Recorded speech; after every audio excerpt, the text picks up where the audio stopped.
सरकार द्वारा राज्यों को दी जाने वाली सुविधा के तहत पश्चिम बंगाल को वंचित किए जाने के प्रतिवाद में जगह जगह टीएमसी द्वारा धिक्कार समावेश की जा रही है। इसी क्रम में सोमवार को रानीगंज के एतवारी मोड़ में रानीगंज ब्लॉक टीएमसी की ओर से धिक्कार समावेश का आयोजन किया गया।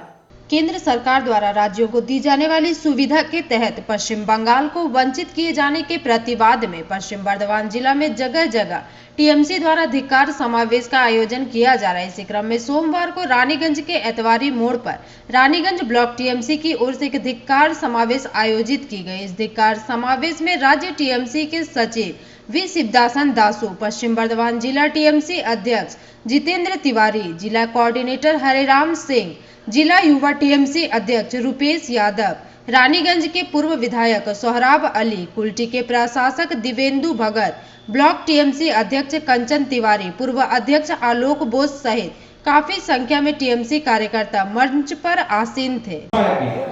আমাদের মধ্যে উপস্থিত হয়েছেন গ্রাম করে নিচ্ছি আমাদের মধ্যে উপস্থিত হয়েছে इसलिए सीपीएम से होशियार रहना जरूरी है, पर सीपीएम भी अभी धक्का खा गया।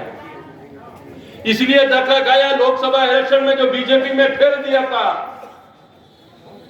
आज वो लोग बीजेपी से रिटर्न नहीं आ रहा है। सीपीएम बहुत कोशिश कर रहा है मगर रिटर्न नहीं आ रहा है, वो उधरी रह गया। इसलिए सीपीएम का अवस्था भी बहुत खराब है। सीपीएम को वोट मत दीजिए, वो बीजेपी को मजबूत करने का मशीन है। एक तरफ बीजेपी का वाली में बोलेगा सांप्रदायिक पार्टी है, और दूसरा तरफ इलेक्शन आता है तो बीजेपी से अंडरग्राउंड में हाथ मिलाता है और बीजेपी रेडीमेड वोट लेके चले जाते। इसलिए सीपीएम से दूर रहिए, सीपीएम को वोट देके वोट बर्बाद मत करिए। जे उन्नयन का काम जो कर रहा है ममता जी, उसका साथ दीजिए। दासू खराब हो सकता है, लाइए। बीजेपी से कोई आपको चीफ मिनिस्टर होने वाला नहीं है। बीजेपी अभी कोशिश कर रहा हूं चीफ मिनिस्टर का प्रार्थी कौन होगा, उसका अपना पार्टी में प्रार्थी नहीं मिल रहा हूं, खोज रहा हूं। तृणमूल से कोई आएगा तो उसको चीफ मिनिस्टर बना देगा, नहीं तो कोई खेला का जो जगत से कोई आएगा तो उसको मुख्यमंत्री बना देगा। अगर अपना पास अगर कोई प्रार्थी रहता है तो दूसरा के पास जाने की क्या जरूरत पड़ता है। तो जे आपको बदलवादी में राजनीतिक तो नहीं होता है, राजनीतिक में सुख दुख में साथ देने पड़ता है, तब साधारण जनता में।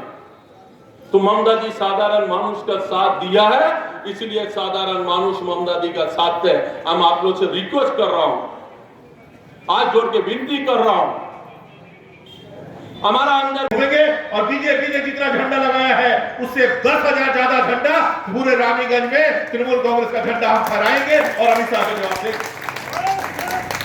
हम दिखा देंगे उस दिन, हम दिखा भी देंगे, हम देख भी लेंगे कि रानीगंज की जनता ममता बनर्जी को ही प्यार करती है, अमन चैन वाले लोगों को ही प्यार करती है, फिरकापरस्त लोगों को रानीगंज की जनता प्यार नहीं करती।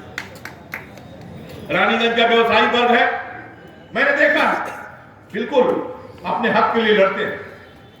कॉर्पोरेशन में मेयर के रूप में मैंने देखा, कॉर्पोरेशन के किसी निर्णय पर जब उनको लगा कि यह गलत है, साथ ही साथ उन्होंने आवाज उठाई। ये सही बात है, लोग तो चलती रहती है।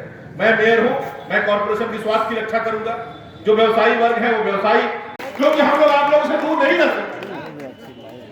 आप लोग बार बार हम लोगों को दूर करेंगे, फिर हम आपके पास आएंगे, क्योंकि हमारी पार्टी, हमारे नेता, हमारे कार्यकर्ता रानीगंज से प्यार करते हैं। और ये प्यार का रिश्ता चुनाव के परिणामों से कभी नहीं टूट सकता। प्यार का रिश्ता हमेशा बना।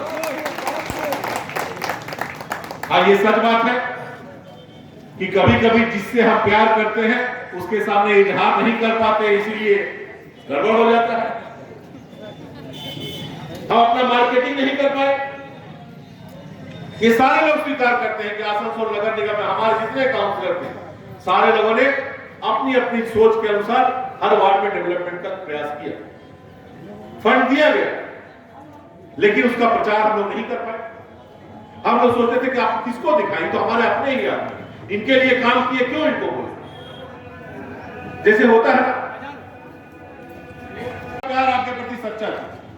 तृणमूल कांग्रेस का प्यार रानीगंज की जनता के लिए सच्चा है, और बार बार प्यार की झोली लेकर ही आपके बीच आते हैं। आप जो परिवर्तन चाहते हैं हमारे अंदर लाइए, लेकिन तीसरी बार 2021 में भी यदि आपने हमें ठुकरा दिया तो बहुत से तृणमूल कांग्रेस के कार्यकर्ताओं का, बहुत से आपके बेटों का, बहुत से आपके भाइयों का दिल टूट जाएगा। और ये आप जरूर नहीं चाहेंगे कि आपके भाइयों का, आपके बेटों का दिल टूट जाए। आप जरूर नहीं चाहेंगे। इसीलिए जो परिवर्तन हमारे अंदर चाहते हैं, आप अभी से बोलिए, अभी से हम लोग अपने आप को बदलेंगे, क्योंकि आप जनता जनार्दन, आपका निर्णय ही सराखों बदलेगा। मुझे याद है 3-4 साल पहले सांप्रदायिकता के आधार पर रानीगंज को बांटने का प्रयास किया गया। आसनसोल से, रानीगंज से हमारे जितने लोग थे, अपने जान की परवाह किए बिना हम लोग यहां पर आए। इधर से ईंटा चल रहा था, उधर से पत्थर चल रहा था। भाई से भाई को लड़ने से करते हैं तो हम ये सोचते हैं कि हम तो आपके लिए ही कर रहे हैं, अब हम लोगों को देखभाल की जिम्मेदारी तो आपकी है। लेकिन बहुत बार ऐसे अवसर आए जब हमको आपके समर्थन की जरूरत थी, तो हम लोगों को बहुत अकेलापन महसूस हुआ। पिछले विधानसभा चुनाव में भी सोहराब अली की पत्नी जी जब यहां पर कैंडिडेट थी, उस समय भी जब चुनाव का रिजल्ट आया तो हम लोगों को लगा कि हम लोग बहुत अकेले हो गए हैं। जिनको हम लोग प्यार करते हैं, जिनके लिए हम अपना जीवन में न्यौछावर करने के लिए तैयार हैं, उधर से प्यार में थोड़ी कमी रह गई। हम लोगों ने अपने अंदर खंगाला, कहां हमसे गलती हुई, जहां जहां गलती महसूस हुई, फिर अपने आप को सुधार के फिर आपके बीच आए। लोकसभा का चुनाव आया, लोकसभा चुनाव के बाद जब परिणाम हुआ, फिर हम लोगों को लगने लगा कि हम लोग थोड़े अकेले रह गए। रानीगंज की जनता का जो प्यार हमें मिलना चाहिए था, वो प्यार हमें नहीं मिल पाया। थोड़े दुखी हुए हम लोग, थोड़ा मन भारी हुआ। बहुत से लोगों को लगने लगा क्या करें, किसके लिए करें। लेकिन फिर दीदी की बात याद आ गई कि अपना काम करो। उस रवैया को देखते हुए जनता के बीच में ये खबर पहुंचाना कि आज जो केंद्रीय सरकार जो कर रही है, सब जो है देश के विरोध में काम कर रही है, ये आपको सजग होना पड़ेगा। आज हर क्षेत्र में मोदी जी जो है देश को बेचने में लगे हुए हैं। देश के जितने पब्लिक सेक्टर है, रेल से लेकर, भेल से लेकर, कोल से लेकर के, स्टील से लेकर, एयरपोर्ट से लेकर, तमाम पब्लिक सेक्टर को प्राइवेट के हाथ में दे रहे हैं। और वो भी प्राइवेट कौन है?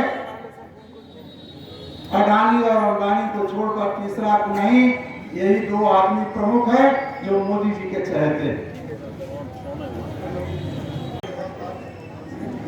अब आप सोच सकते हैं कि कोयला खदान में कार्य करने वाले मजदूरों की क्या दशा होगी। फिर वही हालत होगा 1973 से पहले जो कोयला खदान के मजदूरों की हालत।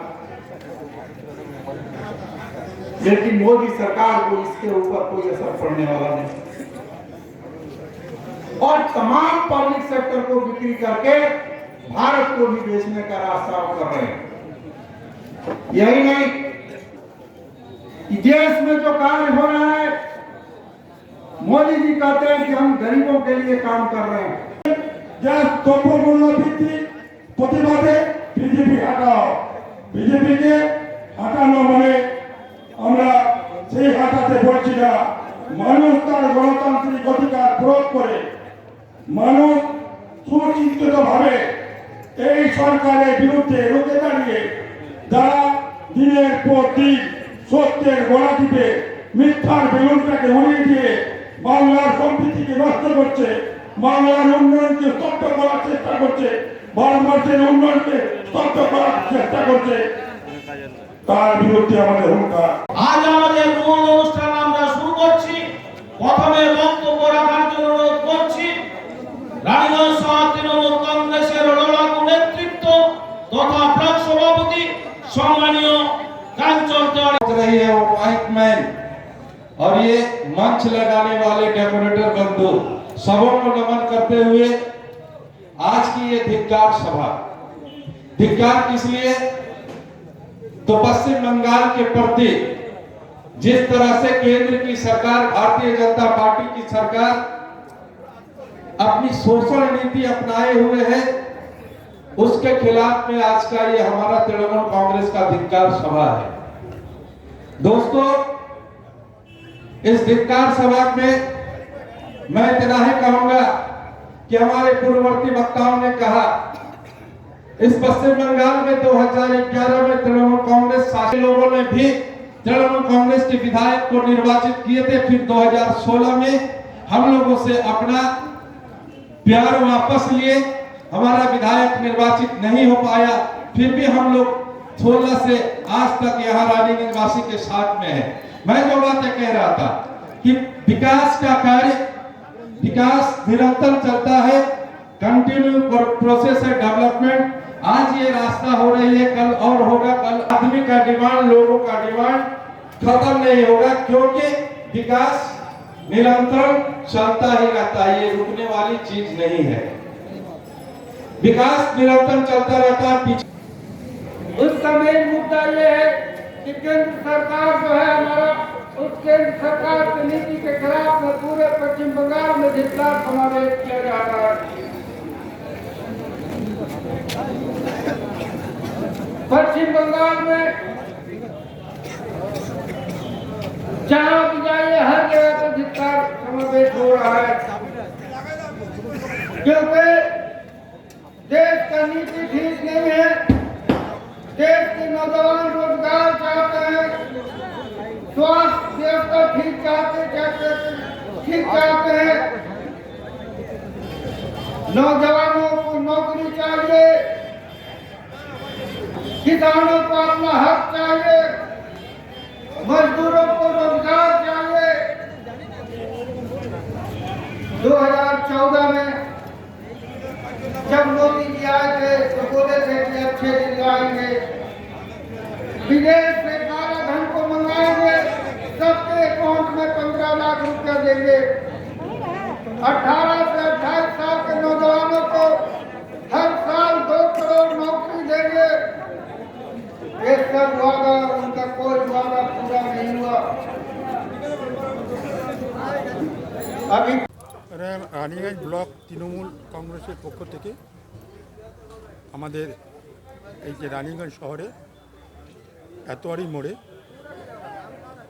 কেন্দ্রের বিজেপি সরকারের দুর্নীতি, কেন্দ্রের বিজেপি সরকারের বাংলার প্রতি বঞ্চনার প্রতিবাদে, কেন্দ্রের বিজেপি সরকার বাংলার প্রতি যা ন্যায্য দাবি, সেই ন্যায্য দাবি না মেটানোর প্রতিবাদে এবং রাষ্ট্রায়ত্ত শিল্পগুলি বেসরকারির হাতে তুলে দেওয়ার প্রতিবাদে, নারী নির্যাতনের প্রতিবাদে এবং অন্যায় অবিচার শোষণ নির্যাতনের প্রতিবাদে বিজেপির বিরুদ্ধে আজকে গণবিক্ষোভ, এই বিক্ষোভ কর্মসূচিতে সাধারণ মানুষ অংশগ্রহণ করে এবং আমরা এই বিক্ষোভ কর্মসূচিতে বিজেপি হাটাও, দেশ বাঁচাও, বাংলা বাঁচাও, বিজেপি হাটাও, শ্রমিক বাঁচাও, বিজেপি হাটাও, কৃষক বাঁচাও, বিজেপি হাটাও, সম্প্রীতি বাঁচাও, বিজেপি হাটাও, বিজেপি হাটাও। বাংলার মানুষের স্বার্থে বিজেপিকে হাঁটতে হবে, ভারতের মানুষের স্বার্থে বিজেপিকে হাঁটতে হবে। रानीगंज से सम्राट दास की रिपोर्ट, पीवी न्यूज।